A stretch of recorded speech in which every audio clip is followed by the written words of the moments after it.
할렐루야. 오늘 예배 나오신 여러분 주님 이름으로 환영하고 축복합니다.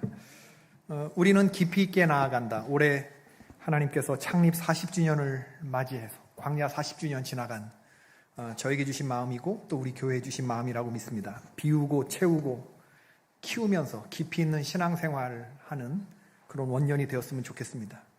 오늘부터 몇 주에 걸쳐서 깊이 있게 나아간 사람, 그래서 인물 설교를 좀 몇 주간 하려고 그러는데 하나님께서 왜 그런 마음을 저에게 주셨는지 모르겠습니다. 그리고 그 첫 시간에 왜 예레미야가 떠올랐는지 모르겠어요.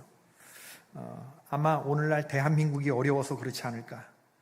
우리 기독교인들을 욕을 하면서도 또 거리에 쏟아져 나오는 거 보면 또 다 교인이야. 또 보면 대한민국은 진짜 기독교 나라인 것 같습니다. 지금 광화문도 여의도도 뭐 전부 다 우리 기독교인이고 어디 가나 다 찬양이 나오고 어두운 밤에 캄캄한 밤에 나오고 백성을 사랑했던 예레미야, 그러나 하나님을 더 많이 사랑했던 예레미야, 힘있는 믿음이 뭔지를 보여주는 예레미야, 동시에 힘겨운 믿음이라는 게 뭔지를 보여주는 예레미야, 하나님께 붙들린 사람이라는 게 어떤 사람인지를 보여주는 예레미야, 이 양면성을 잘 보여주는 눈물의 선지자. 주전 7세기에 하나님께 부름받은 사람인데 원래 그는 제사장 가문에서 태어난 목사 아들이었다, 그 얘기예요. 선지자로 부름을 받았습니다. 예언자와 제사장은 성격이 다릅니다. 하나님과 백성들 사이에서 칼날 같은 말씀을 전하는 사람은 누굴까요? 제사장, 예언자.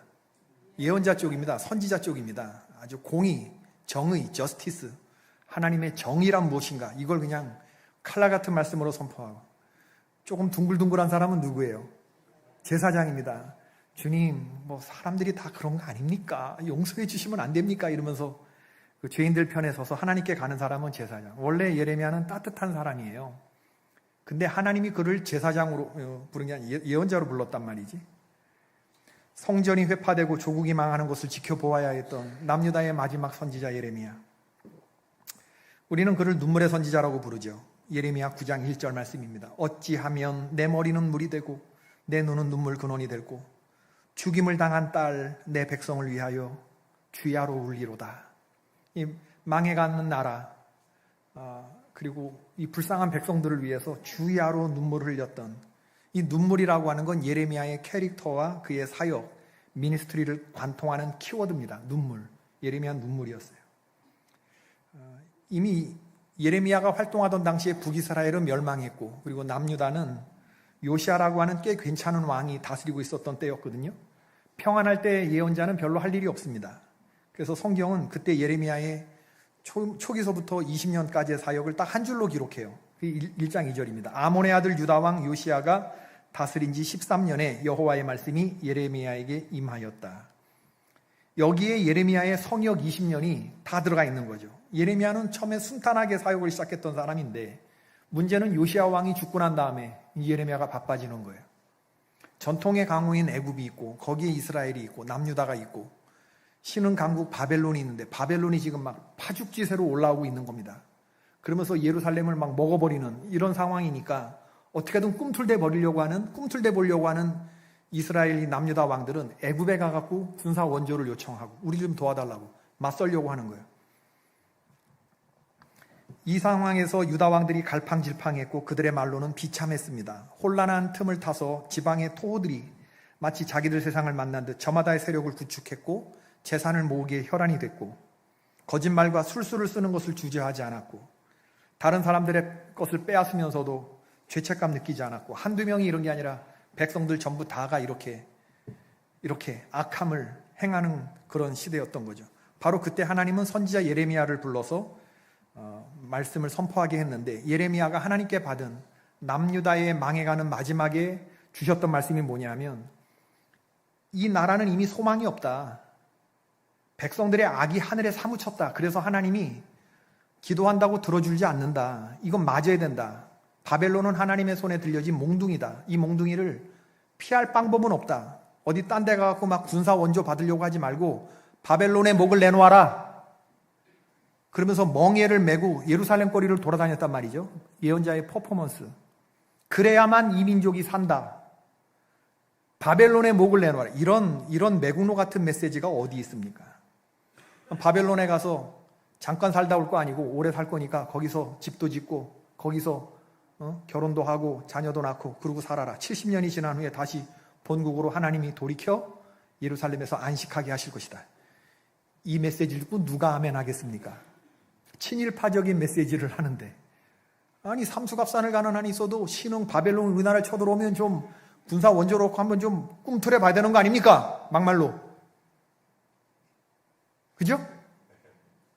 그런데 바벨론의 목을 내놔라, 항복해라, 이런 얘기를 하니 왕도 싫어하고 백성들도 싫어하고. 예레미야가 사람들과 어울리기는 애시당초 틀렸죠. 진짜 문제덩어리는 세상인데 세상은 너 때문에 문제라고 말하는 거예요. 악이 선더러 악하다고 말하는 세상, 좋은 게 좋은 거라고 말하는 세상, 아니 옳은 게 좋은 거다라고 외치며 살려니 이게 양심에 부대끼고, 그래서 사람이 복귀는 거죠. 사람들은 예레미야만 나타나면 조롱하고 함정에 빠뜨리고 비난했습니다. 어려울 때 다가와 도움을 주어야 할 친구들조차도 예레미야가 실족하기를 기다렸어요.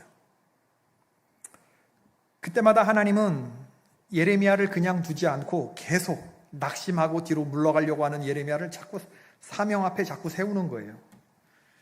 부르시고 또 부르시고, 그리고 단호하게, 그리고 계속 꾸준하게 넌 이 말씀을 계속 전해라. 심판과 멸망의 메시지, 바벨론의 목 내놔라. 성도들이, 백성들이 제일 듣기 싫어하는 소리를 계속 하라고 하는 거예요. 정말 미치도록 힘들었겠다, 그런 생각이 들어요.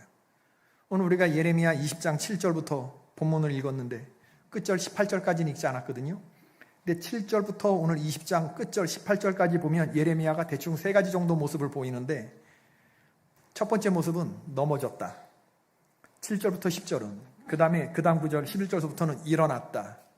그 다음에 마지막 절까지 다시 넘어졌다.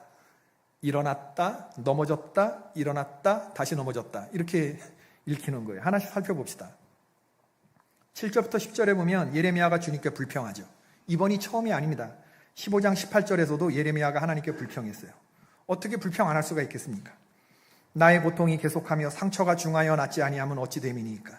주께서 내게 대하여 물이 말라 속이는 시내 같으시리까? 어찌하여 하나님은 속이는 시냇물 같습니까? 고대 팔레스타인 사막을 여행하는 여행자가 물이 얼마나 간절한 존재예요. 시냇물같이 보여서 그 강을 내려가 봤는데 물이 말라서 아무것도 없어. 하나님이 종종 나를 이렇게 속이셨다. 물 줄 것처럼 하면서 가서 구해보면 물이 없는 그런 하나님. 버림받았다고 느껴지는 거죠. 이렇게 나를 속이고 아프게 하면서 자꾸 하나님 나한테 내 청혼 들어주지도 않고 내 상처는 자꾸 중하게 하면서 자꾸 당신의 일만 시키니 살겠어요? 못 살겠어요? 못 살겠다. 예레미야 15장에 그렇게 탄식했던 예레미야가 오늘 본문 7절에서 또 얘기하는 거 아닙니까? 여호와여 주께서 나를 권유하심으로 내가 그 권유를 받아 싸우며 주께서 나보다 강하사 이기셨으므로 내가 조롱거리가 되었다. 사람마다 종일토록 나를 조롱하나이다. 여기서 하나님이 나를 권유하셨으므로 내가 권유를 받았다. 신성 모독적인 어감을 피하기 위해서 아주 부드러운 단어로 표현된 걸 뿐, 이거 워낙에 이 권유하다라고 하는 히브리어 동사 파타는 출애굽기 22장 16절에 똑같이 쓰여졌던 겁니다. 이건 꾀다, 유혹하다 이런 단어예요. 사람이 약혼하지 아니한 처녀를 꾀어 동침하면 납폐금을 주고 아내로 삼을 것이다. 출애굽기. 사람이라고 하는 건 못된 남자 새끼겠지. 못된 남자 새끼. 약혼하지 아니한 처녀를 꾀면 돼요, 안 돼요?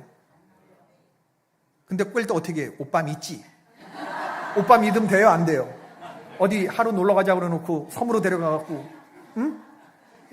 배 끊겼다고 그러고 손만 잡고 자겠다고 그러고 오빠 믿지 그러면 믿으면 돼요, 안 돼요?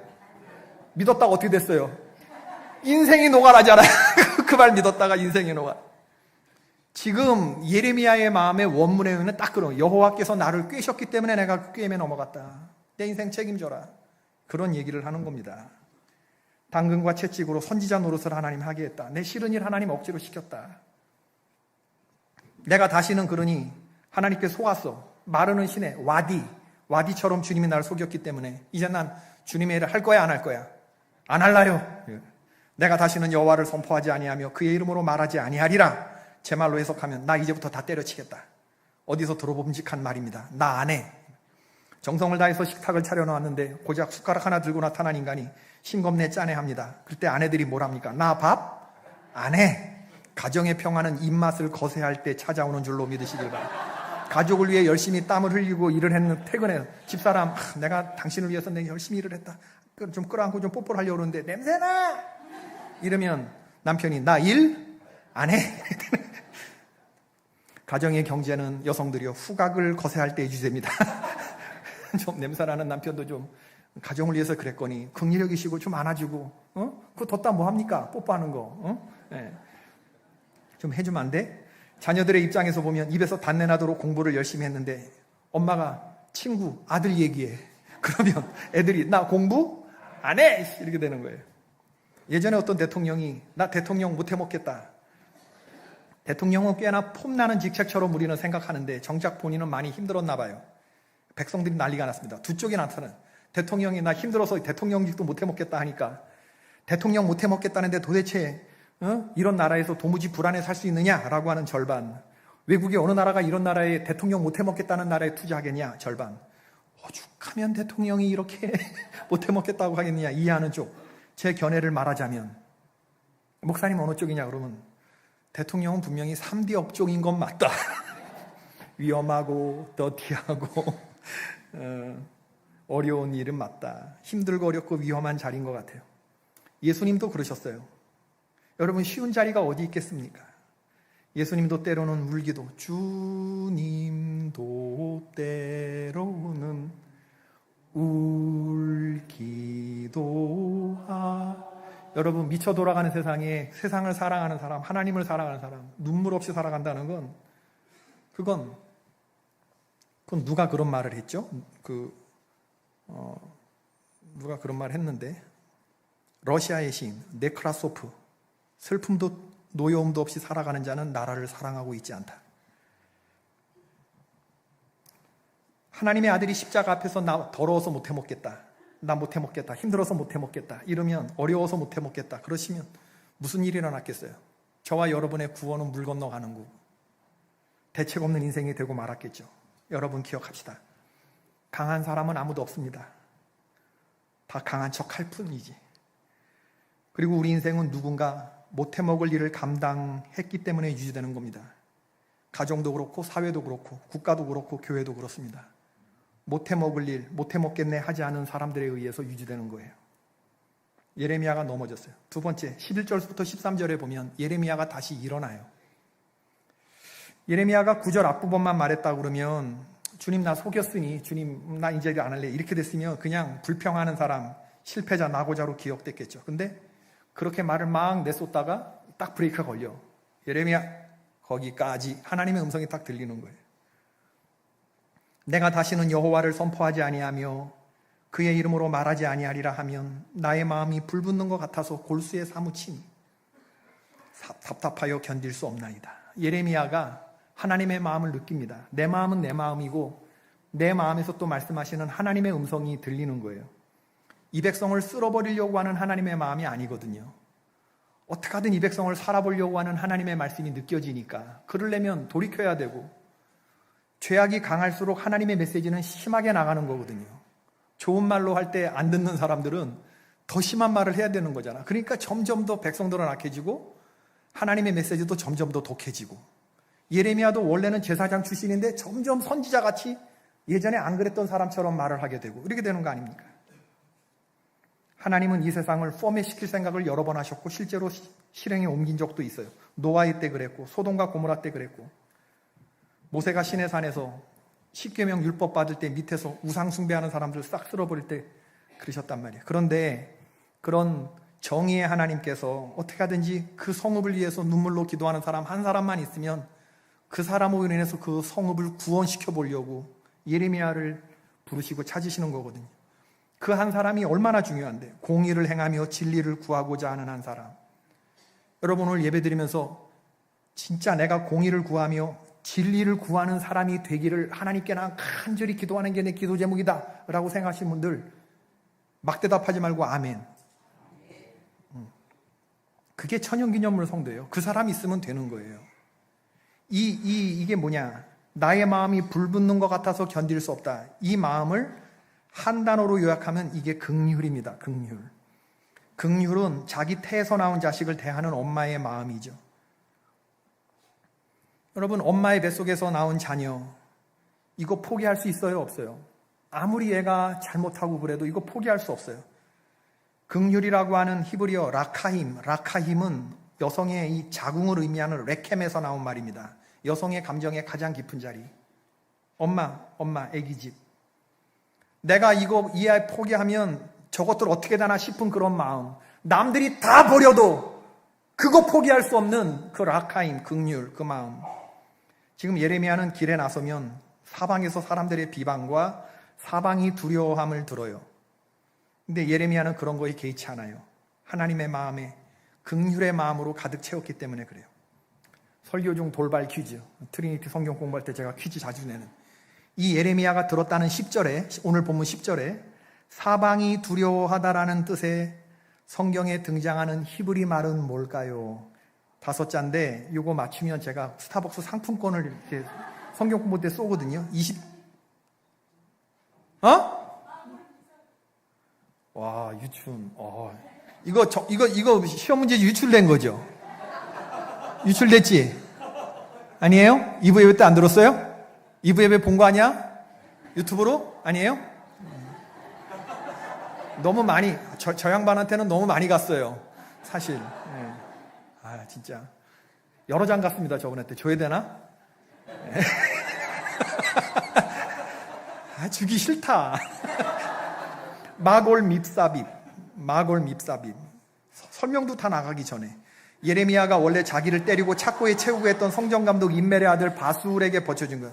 너가 나를 이렇게 하는데 너 사방의 웃음아발이 너 두려울 거다. 네가 지금 두려운 거 모르고 지금 행동하는 것처럼 보이지만 이제 하나님이 너를 쳐서 네 사방이 너가 공황장애자가 될 것이다. 사방이 다 두려워질 거다. 네 이름 마골 밉삽입이다 했는데 예레미야가 바술에게 붙여준 변명인데 이젠 사람들이 거꾸로 저기 사방에 두려움 지나간다. 사방에 두려움 지나간다. 누구한테? 예레미야에다 대고 얘기를 하는 거예요. 여러분, 예레미야의 결론은 나 못해 먹겠다 해서 다시 일어나요. 11절 말씀. 그러하오나 여호와는 두려운 용사 같으시며 나와 함께 하심으로 나를 박해하는 자들이 넘어지고 이기지 못할 것이오며 그들은 지혜롭게 행하지 못함으로 큰 치욕을 당하오리니 그 치욕은 길이 있지 못할 것이니이다. 예레미야가 2가지 확신을 붙들고 일어나는데 두려운 용사이신 하나님이 나와 함께 하신다. 그 하나님은 내 심장과 폐부를 보시는 분이다. 중심을 보시는 분이다. 그 하나님은 나를 위로하신다. 요 하나님이 나와 함께 하신다. 하나님이 나를 위로하신다. 요 2가지를 붙잡고 일어나요. 두려우신 용사이신 하나님이 일어나시면 만인이 나에게 뭐라고 한다고 해도 내가 두려워하지 않는 거예요. 이건 다윗이 일찍 이렇게 고백한 적이 있어요. 천만이 일어나 나를 치려하다. 전쟁이 일어나 나를 공격한다고 해도 내가 두렵지 않을 거다. 하나님의 사람들은 주님을 붙잡고 위로를 얻고 용기를 얻습니다. 그런 여러분 되시기를 바랍니다. 신앙, 믿을 신자, 우러를 앙자. 환경을 내려다보는 게 아니라 하나님을 우러러 보면서 용기를 갖고 일어나는 거죠. 그러니까 지금 이런 사방이 두렵고 사람들이 욕하는 상황 속에서도 뒤로 한 걸음 물러나는 게 아니라 지금 예레미야는 한 걸음 하나님께 나아가는 거죠. 그래서 오늘 제가 드리려고 하는 말씀의 메시지 핵심은 11절입니다. 그러하오나. 이 그러하오나의 믿음이 깊이 있게 나아가는 믿음이다. 그 얘기를 드리는 거예요. 저와 여러분의 믿음에는요, 이 그러하오나의 믿음이 있어야 돼요. 감정을 헤집는 사람들이 있죠. 어렵지요. 하나님한테 속은 것 같고 버림받은 것 같고 있죠. 그러하오나 하고 일어나는 게 더 깊이 들어가는 사람이다. 정릉감리교회 담임하시는 한희철 목사님, 예레미야를 묵상하면서 오늘 본문 10절에서 11절로 넘어졌던 예레미야가 그러하오나 라면서 일어나는 이 마음 이해하는데 20년 걸렸다. 내 마음은 마음이고 하나님이 주시는 사명으로 일어나는 그러하오나까지 이 말씀이 온전히 나에게 레마의 말씀이 될 때까지 20년 걸렸다고 고백하셨어요. 이 하박국도 하박국 1장, 2장을 보면 이게 다 하나님의 신종론적인 것에 대한 불만입니다. 왜 하나님 선하신 하나님이 악하게 이 세상을 악한 놈들이 잘 됩니까? 왜 세상이 이 모양입니까? 불평하는 거예요. 왜 악한 사람들이 잘 되고 하나님을 섬기는 사람들이 왜 이 지경으로 삽니까? 하다가 어느 틈엔가 하나님을 찬양하는 목소리로 확 바뀌어요. 중간에 어떤 설명도 없어요. 무화과 나무 잎이 마르고 포도 열매가 없고 감람나무 열매 그치고 논밭에 식물이 없어도 우리 양떼 없고 외양간 송아지 없어도 난 여호와로 즐거워하고 구원의 하나님 찬양하고 기뻐할 것이다. 이거요, 하나님을 만난 사람들만이 이해하는 겁니다. 두려운 용사 되신 하나님을 만난 사람들, 이거 설명할 수 없어요. 그러나 주님이 딱 마음속에 들어와 버리면, 세상이 감당치 못할 사람으로 신앙의 시동이 빡 걸려버리면, 그런 불평하던 입술이 어느 날 한순간에 갑자기 찬양하는 입술로 바뀝니다, 여러분. 이런 하나님을 경험하시게 되길 바라요. 그런데 문제는 14절부터 18절까지 넘어졌다 일어났던 예레미야가 다시 넘어지네.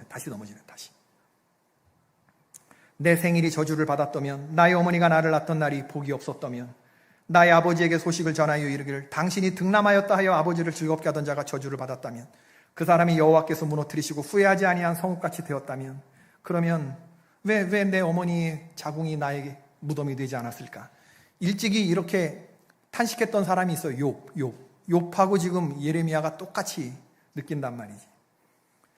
유대 사회에서 아들을 낳는 게 얼마나 좋습니까? 아들이다. 어떤 사람이 아버지한테 예레미야의 아버지 제사장이었겠죠. 그에게 이제 얘기를 하는 거지. 당신이 등남하게 됐다. 그 사람에게 저주 있으라. 그 얘기를 하는 그 얘기를. 여호와께서 무너뜨리시고 후회하지 아니한 성읍같이 그 사람이 그렇게 됐으면 아주 그냥 하나님이 저주를 해서 미안하다라고 생각지도 않을 그 성읍. 유충 권사님, 여호와께서 무너뜨리시고 후회하지 아니한 성읍이 어디입니까? 이거 얘기하면 내가 진짜 쏠게. 내가 권사님 너무나 많이 가져가갖고는 그 사람이 나에게 등남했다라고 아버지한테 기쁨을 줬던 그 사람이 여호와께서 무너뜨리시고 후회하지 아니한 성읍처럼 됐으면 좋겠다. 지금 예레미야가 그렇게 말하는데, 여호와께서 무너뜨리시고 후회하지 아니한 성읍이 무엇일까요? 어딜까요?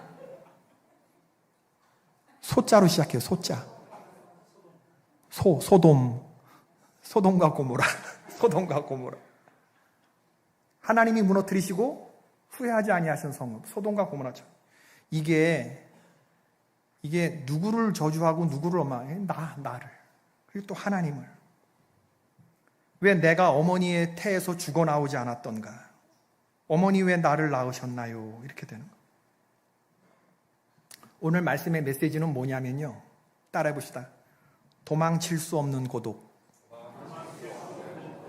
도망칠 수 없는 고독. 하나님께 붙들림 받은 사람들은 이런 걸 경험해요. 도망칠 수 없는 고독. 아무도 이런 식의 삶을 살라고 말한 사람 없어요. 이건 하나님과 나 사이에 이루어지는 일이에요. 그러니 환장하겠는 거야, 이게. 아브라함이 고독했죠. 성경은 독자 이삭을 바치라고 한 하나님의 말씀을 듣고 모리아산으로 발걸음 옮기는 아브라함의 3일간의 얘기에 대해서 함구하고 있어요. 세상 이해 못해요. 독자 이삭을 바치라는 신이 어디 있어? 근데 그 말에 내 속이 부대끼는 거예요. 아들에게 장작을 지우고 3일을 모리아산을 가면서 내 품에는 칼을 품고 가는데 무슨 얘기가 더 필요하겠습니까? 이삭의 이케다 사건. 엘리야의 고독도 있죠. 주여 넉넉하오니 내 생명을 취하소서. 나는 열조보다 낫지 못합니다. 그리고 겟세마네 동산에 예수님의 고독도 있어요. 할 수만 있거든 이 잔을 내게서 옮기시옵소서. 땀이 땅에 떨어지는 것 같은 고통스러운 기도를 3번이나 하셨던 예수님의 그 고독. 도망칠 수 없는 고독. 도망칠 수 있어요. 십자가는 무슨 운명 같은 게 아닙니다, 여러분. 피할 수 없는 운명 같은 게 아니에요. 십자가라는 건 피할 수 있어요, 없어요? 있어요. 피하면 돼요, 안 돼요? 안 돼요. 그게 십자가입니다, 그게 십자가. 피할 수 있지만 피할 수 없는 거. 사람들은 무슨 불행한 환경 속이나 뭐 이러면 이게 내 십자가지. 그건 십자가에 대한 모독이에요. 피할 수 있어요. 그러나 피하지 않기로 하는 거. 그게 십자가인 거지. 이 잔을 옮기시옵소서 할 수만 있거든. 근데 하나님이 침묵하시는 걸 알고 내 뜻대로 마옵시고 주 뜻대로 하옵소서. 도망칠 수 없는 고독. 여러분, 진짜 내가 선택하고 내가 책임져야 하는 그런 고독. 치열한 영적인 전쟁터는 환경이 아니라 요 마음입니다. 요 마음 안에. 그럼 이런 예레미야를 하나님이 좀 따뜻한 말로 위로하면 좋잖아. 하나님 위로 안 해요. 다정한 말로 응대하지 않습니다. 다시 그를 소명의 자리로 붙들어 놓지. 여호와께서 이와 같이 말씀하시되 네가 만일 돌아오면 내가 너를 다시 이끌어 내 앞에 세울 것이며 넌 도망간다. 그럼 어떻게 한다? 하나님이 쫓아간다. 그래서 네가 만일 돌아오면 내가 너를 다시 이끌어서 내 앞에 세운다. 너 어디 도망 못 간다. 너 내 손바닥이다. 이 얘기라는. 네가 만일 헛된 것을 버리고 귀한 것을 말한다면 너는 나의 입이 될 것이다. 예레미야야, 너는 나의 입이 되어야 한다. 그들은 너에게로 돌아오려니와 최종적으로 너의 말이 옳다고 증명될 것이다. 그때 사람들이 지금 너를 욕하고 수군거리는 사람들이 너에게 돌아오게 될 것이다. 그러나 너는 그들에게로 돌아가지 마라. 나를 돌봐달라느니, 내 원수를 갚아달라느니, 나의 치욕을 당하는 것을 알아달라느니, 이런 시시껍절한 얘기를 집어치우고 넌 내가 그냥 선포하라는 말만 선포해. 네가 전할 것은 나의 말씀이다. 그 말씀을 전하면서 네가 어떤 감정을 갖는지는 부차적인 문제, 말씀이 선포되었을 때 사람들이 너에게 어떻게 대할까는 관계의 문제도 부차적인 거, 중요한 것은 백성들 가운데 나의 말이 바르게 전달되는 것이고, 너는 그 선포한 메시지로 인해서 너의 감정이 기대어서 두려워서 떠는 게 아니라 나를 믿고 견고히 서연 사람이 되어야지. 내 뜻이 이거지. 네가 이렇게 사람과 더불어서 뛰는 것도 힘들어하면 앞으로 너 말과 함께 어떻게 경주할래?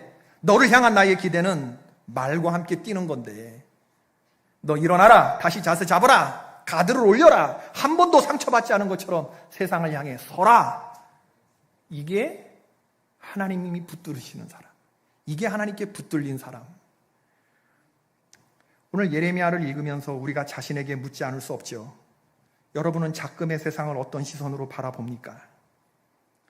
우리 눈에서 흐르는 눈물이 있습니까? 예레미야와 같은 그치지 않는 예루살렘 성읍을 다니면서 흘리는 눈물이 있습니까? 나 혼자 잘 먹고 잘 살기로 했으면 왜 눈물을 흘리겠어요? 나라가 들어와 있고 백성이 들어와 있고 하나님이 들어와 있으니까 세상 사람들 눈엔 자기가 자기를 볶는 거지. 그렇죠? 세상 사람들 못해. 그런데 이게 너무 강력하고 불붙는 것 같아서 눈물이 계속 나는데 어떻게? 어떤 성도님이 그러더라고요. 아내가 암에 걸렸다는 소식을 들었을 때도 요즘처럼 울면서 기도한 적이 없었대요. 나라가 심히 걱정된다고. 기도만 하면 눈물이 흘려진대. 대통령 찬탄이냐 반탄이냐로 나뉘어서 심리적인 내전 상태에 있는데 서로 사랑하라 하는 이런 마음을 우리 백성들이 내팽개친 지는 참 오래인 것처럼 보여요. 사람들은 미움과 증오와 폭력과 광기와 사리로 점점 충만해져 가는 것 같아요. 이제 내일부터 시작되는 한 주간이 지금 폭풍 전야와 같은 우리는 주의를 지나고 있습니다. 정말 심각한 문제죠. 우리가 진정 크리스찬들이라면 미움, 증오, 폭력, 광기, 사리로 충전되어 있으면 되겠습니까?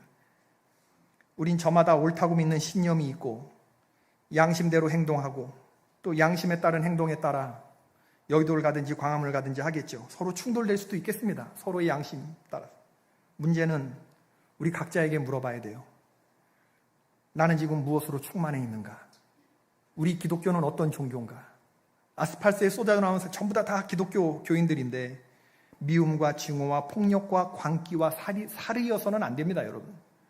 예레미야가 가졌던 이 마음이어야 돼요. 눈물의 기도와 라카임입니다. 긍휼입니다, 긍휼. 조국을 생각하면서 흘리는 눈물이어야 돼요. 이 두 가지를 점검해 보자고 하는 거죠. 지난주에 제 친구 신효선 목사가 천국 가는 비용에 대해서 말씀을 전했어요. 아이슬란드 가려면 돈 모아야 되고 돈을 모으려면 참고 일을 해야 된다. 아이슬란드보다 1000배 만배 좋은 천국에 가려면 원수도 사랑하고 나를 저주하는 자를 선대하고 돈을 빌려줄 때 받을 생각해서 안 되고 고도 달러 가면 속옷도 주고 뭐 뺨도 돌려대고 할 때 그러면 이런 거 주님의 이름 천국 가야 되니까 뭐 참고 그럴 때마다 입금되었습니다. 입금되었습니다. 천국 통장에 탁탁탁탁 입금이 돼. 그러다가 진짜 못된 놈 만나면 욕 한마디 시원하게 뱉어주고 차감되었습니다. 차감. 띵띵 하다가 띵띵띵띵띵띵띵. 그러다가 다시 또 주여 이러면 안 돼. 다시 또 어렵게 쌓다가 비행기 마일리지 쌓듯이 쓸 땐 또 잠깐이잖아요. 또 띵띵띵띵. 그러면 주님 앞에 이제 우리 통장 들고 가서 주님이 네 통장 보자. 그럴 때 통장 내역을 쭉 보고 주님이 이거밖에 못했냐? 밸런스가 왜 이래? 잔고가 왜 이래? 그렇게 하지 않으시고 애썼네. 그 말에 확 마음속에 뭐가 오던데? 제 마음속에 애썼네. 묻지 않으셔요. 눈물을 아시고 눈물을 닦아주신다. 애썼네. 천국이 그런 곳이잖아요. 은밀한 장막에서 우리의 신랑 되신 주님께서 아픔도 없고 눈물도 없고 고통도 없고 죽음도 없는 곳에서 애썼네 그러면서 눈물을 닦아주신다는 거죠. 깊이 있는 신앙인이란 흔들지 않는 신앙인이 아니라 흔들림 속에서도 일어나는 신앙인. 말씀을 맺겠습니다. 긍휼한 마음과 눈물의 기도를 갖고 있어야 하늘 시민입니다. 민주 시민보다 훨씬 더 고상하고 훨씬 더 값진 시민. 하늘 시민은 완벽한 사람이 아니에요. 흔들리는 사람들이죠. 그러나 분명한 건 주께 붙들린 사람, 주께 항복한 사람. 너무나 쉽게, 너무나 당연히 아무런 고민이나 통증 없이 내가 지금 무엇을 항복하는지도 모르고 그냥 백기를 들어버리는 그런 사람 아니라 주님으로부터 도망가려고 했고 주님 모른 척하고 외면하려고도 했고 그 마음 그대로를 보여주는 사람. 넘어지고 일어나고 넘어지고. 신앙의 길에서 우리가 줄기찬 확신으로 한평생 살고 주님 섬겼으면 얼마나 좋겠어요. 불행히도 그런 일은 일어나지 않아요. 우린 연약하고 우리도 악한 본성이 있기 때문에 그렇습니다. 그러나 흔들릴 때 흔들리더라도 다시 동족을 붙잡고 하나님의 마음에 내 심장을 갖다 대며 그 마음에 클릭하며 하나님의 마음을 느껴보려고 하며 내 마음으로 살지 않고 주님, 주인 마음으로 살려고 하는 사람, 그게 깊이 있게 나가는 사람입니다. 완벽해질 수 없어요. 흔들리는 거지. 넘어지고 젖어지고. 그러나 어려움에 굴복하는 것이 아니라 말과 함께 달리는 사람으로 결심을 계속적으로 하면서 일어나는 거. 사람 상대하는 거 어렵죠. 그러나 깊은 단계에서 신앙생활하는 사람들은요, 사람만큼 쉬운 게 어디 있어요? 하나님만큼 어려우려고. 그죠? 하나님 상대하는 거 더 어렵습니다. 사람 상대하는 건 차라리 쉬운 거예요. 하나님 상대하는 거 왜? 내 마음과 다르게 막 불 붙여주시는데 어떡할 거야? 하나님과 상대해서 져야 돼요? 이겨야 돼요? 져야 돼요. 이겨야 우리 이름이 뭘로 변해? 이스라엘. 하나님과 싸워 이기는 여러분 되기 바랍니다. 주님의 축복을 받고 네가 이겼다. 하나님이 인정해 주는 사람. 그 사람이 깊이 있게 나가는 사람이죠. 내 사정 아시는 주님이 내 흘리는 눈물도 보시고. 명심합시다. 사람 상대하는 거 어렵고 하나님 상대하는 건 더 어려워요. 그러나 신앙인의 사람은 이 하나님과 상대해서 하나님을 이겨요. 하나님이 내가 졌다라고 인정해 주실 만한 그 레벨로 올라서시기를 주의 이름으로 축원합니다. 내게 허락하신 시련을 통해 이 찬양을 우리 부르시고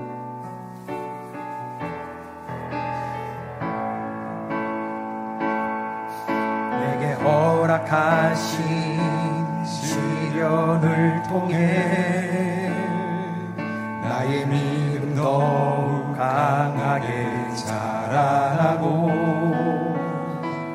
험한 산과 골짜기 지나는 동안 주께 더 가까이 나를 이끄시네. 내가 겪는 시험이 어렵고 힘겨워도 내 주님보다 크지 않네. 내 앞에 바다가 갈라지지 않으면 주가 나로 바다 위 걷게 하리. 나는 믿네.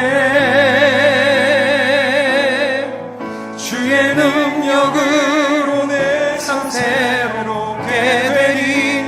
나는 믿네.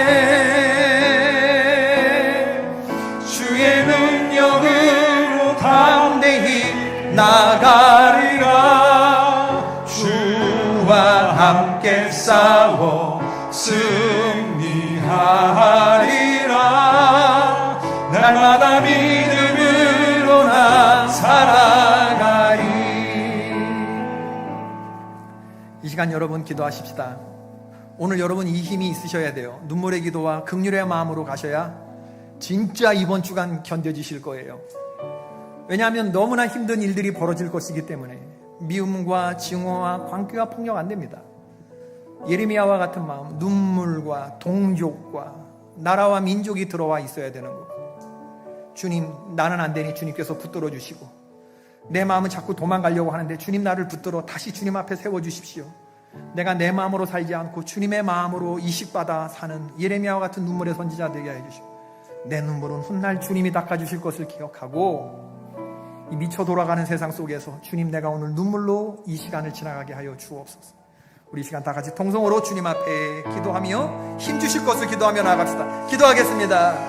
아버지, 우리의 나라 대한민국을 하나님께서 기억하여 주시옵소서.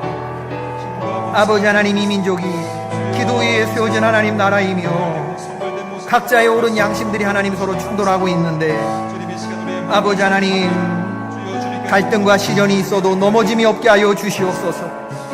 아버지 하나님, 우리 민족의 이 시련을 통해서 우리나라가 다시 한번 주님 앞에 주님 손에 붙들려 제사장 사명을 감당하는 왕같은 제사장 나라가 될 수 있도록 우리 하나님이 은혜 내려주시고 우리 하나님 은혜 베풀어 주시옵소서. 아버지여, 우리 조국 대한민국을 하나님께서 기억하여 주시고 이 나라와 이 민족을 하나님께서 기억하여 주시고, 주여 긍휼의 마음과 눈물의 하나님 기도가 온전히 하나님 우리들 마음속에 있게 하여 주시고, 아버지 하나님이여, 도망칠 수 없는 고독, 도망칠 수 없는 고독, 도망칠 수 없는 고독, 아버지 하나님이여, 우리가 하나님 그 시간 하나님의 마음에 이식할 수 있도록 인도하여 주시고 애쓰고 수고하는 하나님의 종들에게 인도하여 주시옵소서. 주님의 사람이란 완벽한 사람이 아니며 흔들리며 젖어가는 사람이라 할지라도 주님께 항복한 사람들로 있사오리. 아버지 하나님이여, 주님께 항복한 하나님의 백성들, 그래야 아버지 하나님 행복한 주의 종들이 다 될 수 있도록 주님께서 하나님 은혜 내려 주시옵소서.